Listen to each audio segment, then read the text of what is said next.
Yes. This just in, the New York Times says Brett Kavanaugh once threw ice cubes in a bar. I know, ice, frozen water shaped like cubes. Obviously, we can't have this fiend on the Supreme Court. If he treats ice like a weapon, what might he do with a snow cone?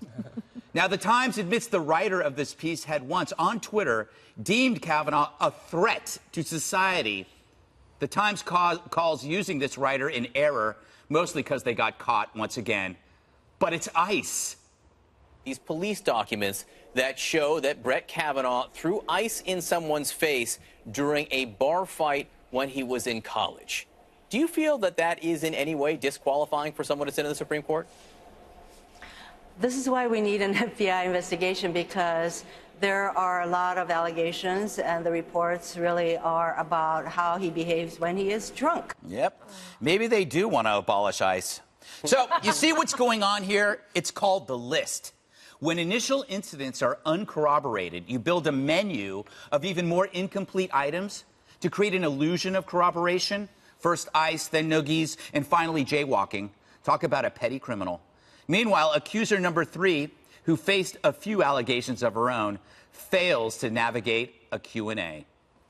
Did you see Brett Kavanaugh, spiking the punch, putting green alcohol in the punch? I saw him giving red Solo cups to quite a few girls during that time frame. I saw him around the punch, I won't say bowls, or the punch containers. I don't know what he did, but I saw him buy them, yes. You know what I'm going to ask. Everyone is wondering if one of those people was Brett Kavanaugh. I cannot specifically say that he was one of the ones who assaulted me, but before this happened to me at that party, I saw Brett Kavanaugh there. You know, her lawyer, cue ball Superman, might want to hold off on the presidential run for now, which reminds me of a joke. What's the difference between a drunk and a journalist? Journalists black out when sober. Faced with facts they hate, they pass out like those fainting goats. This amnesia, oddly, only blocks out stuff that doesn't fit their desires. Swetnick, Ford's inconsistencies, Feinstein's foul play, Rachel Mitchell's memo. This is what the media has done to America. The only accusations that matter are against conservatives. No burden of proof, no need for a witness. All you need is an accusation, and that accuser then becomes the prosecutor. The left accused, then punished for the cause. Something we saw in the Soviet Union and Mao's China. Are we there yet? We aren't, but the press is. Tucker, welcome to the show. Very exciting to have you here. Thank you, Greg. Yes. Glad to be here. Yes. So I just read that Kavanaugh won't be returning to Harvard to teach.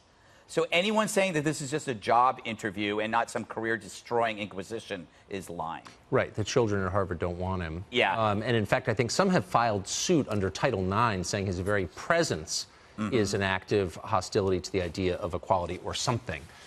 This is one of those moments, I've seen a couple in 49 years, where mass hysteria overtakes us all. And I keep thinking as I'm watching these news reports done by a lot of people I know, those are decent, smart people.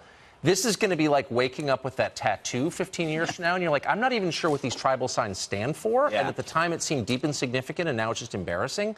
People are saying things and attaching significance to things that are ludicrous that adults should dismiss out of hand as not meaningful. This is a guy who's written over 300 opinions as a federal judge. None of them are under debate. Instead, we're talking about his yearbook page and ice cubes and totally unfounded allegations. It's just embarrassing. I believe there's a liberal case against Brett Kavanaugh, like a real one. Like, I don't agree with his ideas.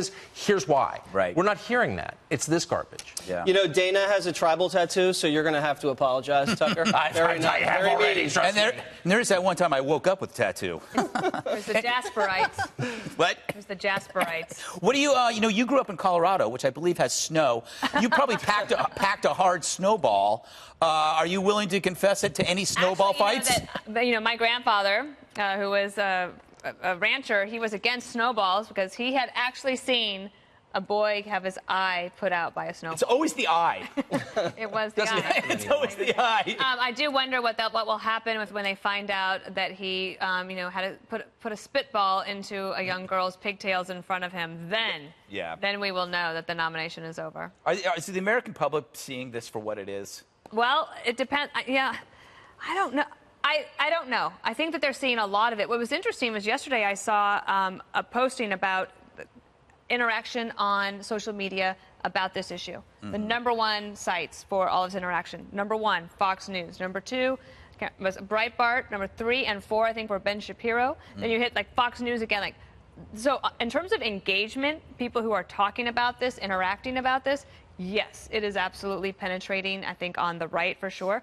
But I think it's also true on the left. And you see it in the fundraising numbers, certainly, for Democrats. They are raising a ton of money. I don't necessarily think it helps them in the Senate, but it could help them win back the House. Jesse, would you like to react to some sound on tape of Donald Trump talking about this? Sure. Why don't we do that, Let's then? do it. All right. I wanted to ask first. Okay. You have my permission. Well, I say that it's a very scary time for young men in America when you can be guilty of something that you may not be guilty of. This is a very difficult time. What's happening here has much more to do than even the appointment of a Supreme Court justice. I think he hit the nail on the head, although I'm not worried about anything. I don't think men in this country are that much under assault. But I will say this. He does have a good point that any allegation can bring anybody down if this is the environment we're living in. But let's just get this straight. So someone throws ice at someone at a bar, and Democrats want the FBI to investigate. Yes. And Hillary Clinton's classified emails wound up on Anthony Weiner's laptop 2 weeks before the election, and the Democrats say, no, FBI, don't investigate. The more and more I hear about Brett Kavanaugh, the more and more I kind of like Brett Kavanaugh. Brett Kavanaugh likes beer. The Democrats have come out against beer. Think about that. And America. ice. And ice. This is probably the dumbest thing they did since they came out against the national anthem last year. This is terrible politics. It sounds like they want to bring back prohibition.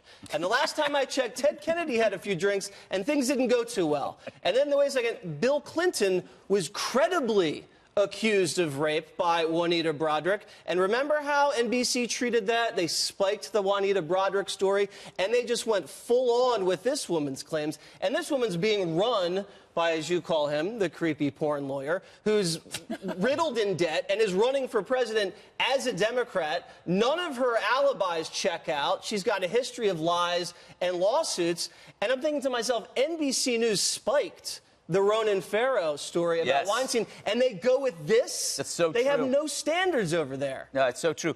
Juan, you can respond to Jesse, or you can answer my question. Isn't Avenatti the best thing that could happen to Republicans? They're certainly making him into that, because they're making him into a whipping boy. You would think he was Nancy Pelosi by the time they're done. Well, has he done anything good for the Democrats? I don't know. I mean, clearly, Avenatti had Stormy Daniels. I don't think that's a very favorable Yeah, she's at home going, where's my cue ball hero? No, but let me just say, Jesse's affection for Judge Kavanaugh as a fellow frat boy, I think that stands out.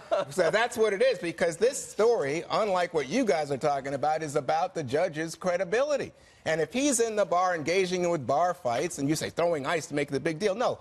This is a guy who says he was a choir boy. He said nothing like this was going on. He never said he was a choir boy. He basically did say he was a choir boy. He drank beer. He liked beer. That's not a choir boy. And in the president's comment, Greg. Yes. Oh, these are scary times for young men. And then Don Jr. is on record saying he's more afraid for his sons than he is for his daughters. Wow. So in other words, Professor Ford, who steps forward, puts her name out there, comes forward and testifies before Congress. Professor Ford, oh no, your trauma, your difficulty, your lifetime of trauma is to be ignored. Now what we're really worried about is the boys. How ridiculous is this? What is the history of women? You have sons. Would you want them to have due process? This is not. He was not charged with a crime. This is about him going to the Supreme Court of public the United opinion States. Can be worse. And here's the thing, Greg. If you put someone on, you say, "Oh, well, did he lie? Did he dissemble? Oh, so he says that the devil's trying." Wait, can I ask you one question? Specifically, he said he had no knowledge about this New Yorker article, and it turns out, guess what? He's trying to get people to refute. No, that's not true. Let me ask you one question. You've said, like many say, that this is not a legal proceeding, it's a job interview, therefore due process doesn't apply. The rules of basic fairness don't apply. Is that really the standard you want?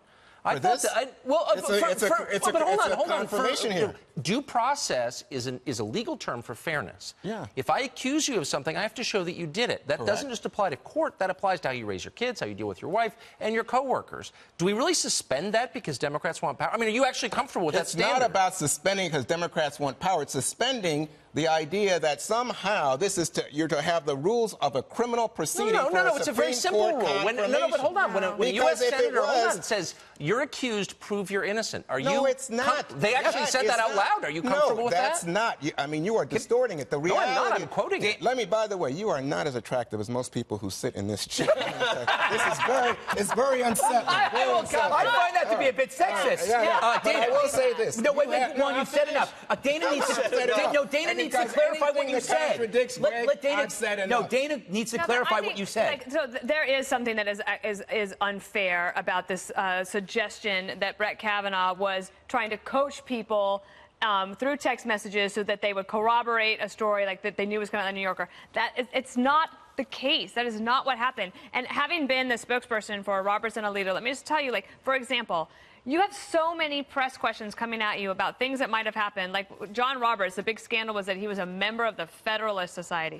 So what do I have to do? I got to call somebody. It's like, was John Roberts a member of the Federalist Society? Like, what happened there? Did he give a speech there? Like, I'm trying to figure it out. So, yes, I have to ask them about it. It's not because you're trying to squash a story. That's unfair. No, it's not. And yes, in fact, you know, the best defense, I thought you were going to say, it's possible that the reporter for the New Yorker was in touch with his advisors and maybe even him, and then he reached out to people. But remember, Dana, he testified that he knew nothing about this until the New Yorker he testified he didn't know what the specific allegation was. He had gotten wind that this woman was calling around. You know why she was calling around? Because she didn't know it was Kavanaugh. She was saying to her friends, hey, you know what? Was it Kavanaugh? I'm not really sure. So he had gotten wind something was coming down the pipipeline. So he said to some of his buddies, hey, you know what? Like, I didn't do anything. Let's make sure I didn't do anything. Can I point out? That's what happened. We got to go.